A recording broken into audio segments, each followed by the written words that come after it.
Beato Pier Giorgio Frassati dan teladan Vincentian. Beato Pier Giorgio Frassati lahir pada 6 April 1901 dan meninggal di usia 24 tahun pada 4 Juli 1925. Ia merupakan buah hati pasangan Alfredo Frassati dan Adelaide Amethyst. Alfredo Frassati pernah menjadi senator Italia, duta besar Italia di Jerman, dan mendirikan koran La Stampa. Adelaide Amethyst merupakan pelukis terkenal di Italia.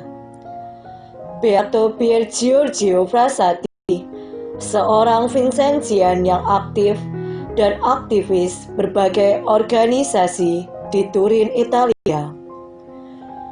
Ia dibeatifikasi oleh Santo Yohanes Paulus II pada 20 Mei 1990 dan dinyatakan sebagai pelindung bagi kaum muda dan orang kudus dari Sabda Bahagia. Sosok kaum muda kekinian. Beato Pier Giorgio Frassati lahir dalam sebuah keluarga aristokrat yang terhormat di masyarakat. Ia dibesarkan dalam lingkungan berada, serba kecukupan dan berpendidikan tinggi. Meski berkelimbang harta, kehidupan keluarga Frassati bukanlah lahan subur untuk pendidikan iman dan moral. Ayahnya seorang agnostik, ibunya bukanlah penganut Katolik yang taat. Frassati belajar banyak tentang kekatolikan dari neneknya, hingga ia tertarik dan dibaptis pada 20 Juni 1910 di Gereja Corpus Domini. Ia tumbuh sebagai pemuda yang tampan, bertubuh atletis, energik, suka bergaul, humoris, rendah hati, dan menatap dengan optimis dan senyuman yang menawan. Dia gemar mengunjungi museum dan belajar sejarah, pusat seni teater dan drama.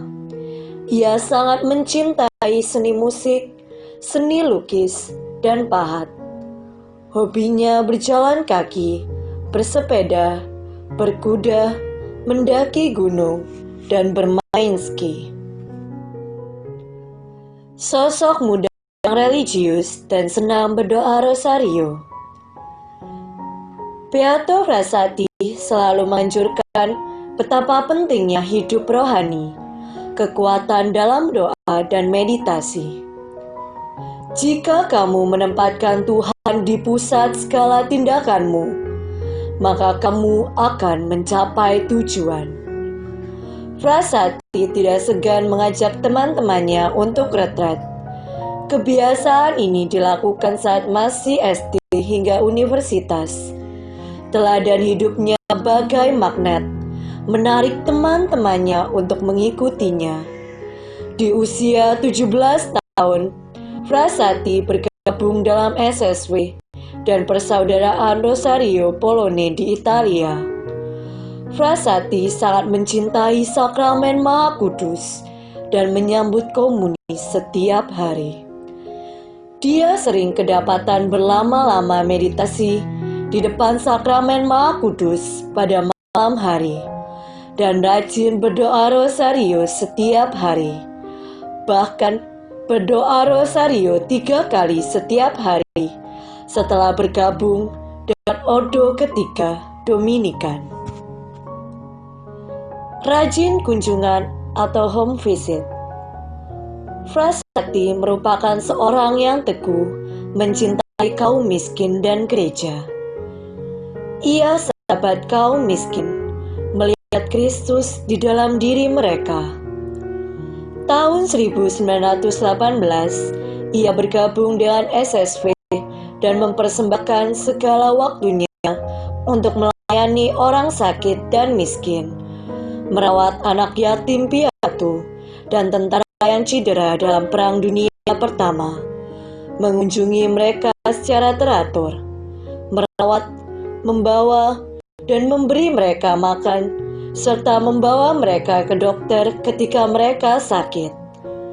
Ia mencari dan mengunjungi orang-orang miskin di daerah berkumis, artinya kumuh dan miskin.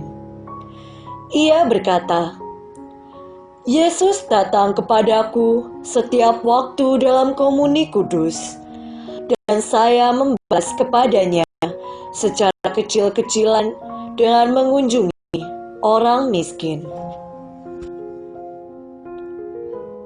Keutamaan mati raga. Frasati selalu menyisihkan uang sakunya untuk karya pelayanan. Dia memilih berjalan kaki daripada naik bis kota. Dia merelakan ongkos transportnya untuk orang miskin. Naik kereta api kelas 3, bukan kelas 1 atau VIP, supaya bisa membelikan tiket kereta api untuk orang yang membutuhkan. Ketika ditanya oleh teman-temannya mengapa ia kerap naik kereta api yang kelas 3, dia memberikan jawaban dengan senyum. Karena yang kelas 4 tidak ada. Hal yang kerap menjadi pertanyaan teman-temannya. Bagaimana mungkin anak orang kaya mau berjubel dengan rakyat jelata? Saat kelulusannya, ia ditawari sang ayah mobil atau uang sebagai kado. Ia memilih uang. Alasannya sederhana. Uang itu ia pakai untuk membantu orang miskin yang ia jumpai atau yang minta bantuan padanya. Dia berusaha pulang ke rumah tepat waktu supaya bisa makan bersama keluarga di rumah. Ketika ia masih kecil, seorang ibu yang miskin datang bersama anaknya laki-laki yang dibawanya dengan kereta dorong, meminta-minta ke rumah Frasati. Ia yang menemui pengemis itu di depan pintu. Saat melihat kaki anak itu tidak memakai sepatu, maka tergeraklah hatinya, dan kemudian dengan rela ia memberikan sepatunya sendiri untuk anak itu. Pernah suatu ketika, kamar tidurnya sendiri diberikan kepada seorang ibu tua dan miskin yang diusir dari rumah petak. Ia menyediakan tempat tidur bagi seorang penderita tuberkulosis, memberi dukungan dan bantuan kepada anak-anak janda yang sedang sakit dan dirundung duka.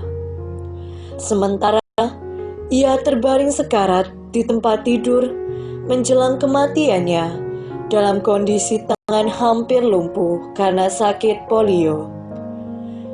Ia berusaha menulis catatan kepada sahabatnya di SSW tentang kunjungan Jumat mereka, mengingatkannya akan suntikan bagi konverso, seorang miskin yang telah ia tolong. Ia juga memberikan pengarahan kepada adiknya, Luciana Frasati, dan memintanya untuk melanjutkan melayani kebutuhan keluarga-keluarga miskin yang dibantunya selama ini. Di kantor kedutaan besar di Berlin, dia dikagumi oleh seorang reporter koran Jerman yang menulis, "Pada suatu malam di Berlin 1920, dengan suhu udara 12 derajat di bawah nol, ia memberikan mantelnya kepada seorang kakek yang kedinginan. Kakek tersebut hampir sekarat di pinggir jalan. Dia menanggalkan mantelnya dan membungkus tubuh kakek sehingga nyawanya selamat. Ketika ayahnya memarahi dia, Frasati menjawab dengan tenang dan sopan, 'Tetapi lihat, Papa, dia kedinginan.' Beato Frasati sungguh-sungguh bermati raga untuk menghidupi imannya melalui pelayanan yang terus-menerus, rendah hati, dan sangat tersembunyi bagi orang-orang termiskin di Turin. Walaupun Frasati bertumbuh di lingkungan orang-orang tingkat atas, ia tidak pernah mengagungkan kekayaan dan martabat keluarganya. Sebaliknya, ia hidup secara sederhana dan memberikan makanan, uang, atau apapun kepada siapa saja yang meminta kepadanya. Terlibat di masyarakat. Ia memutuskan untuk menjadi insinyur pertambangan agar dapat melayani Yesus secara lebih baik di antara para pekerja tambang. Ia memenuhi panggilannya sebagai awam di berbagai gerakan politik dan sosial di dalam sebuah masyarakat yang acap kali memusuhi gereja. Di dalam semangat seperti ini, Frasati sukses dalam memberikan dorongan baru ke dalam berbagai gerakan aksi Katolik. Tahun 1919, ia bergabung dalam organisasi Persekutuan Mahasiswa Katolik dan organisasi Partai Kerakyatan, partai politik yang mempromosikan ajaran sosial gereja Katolik. Dia pernah menggagas bagaimana Persekutuan Mahasiswa Katolik bisa bergabung dengan Serikat Pekerja Katolik. Cinta kasih itu tidaklah cukup.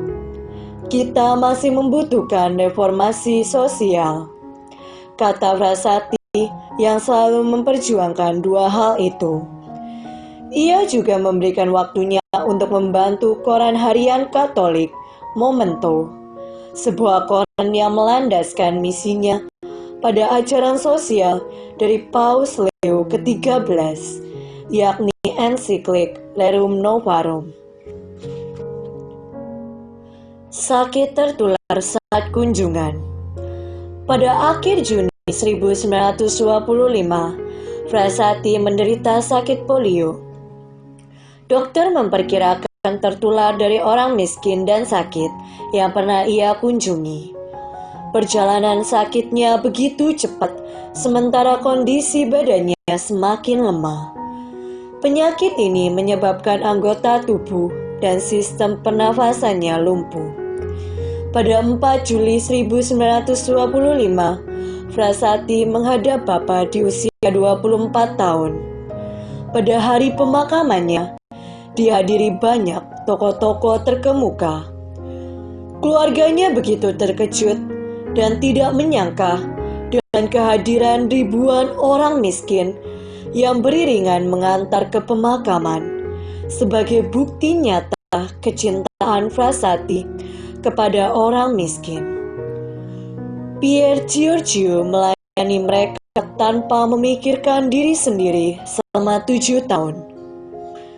Santo Yohanes Paulus II dalam homili beatifikasi mengatakan, Frasati adalah anak muda modern yang hidupnya biasa-biasa saja, tapi penuh petualangan cinta Tuhan.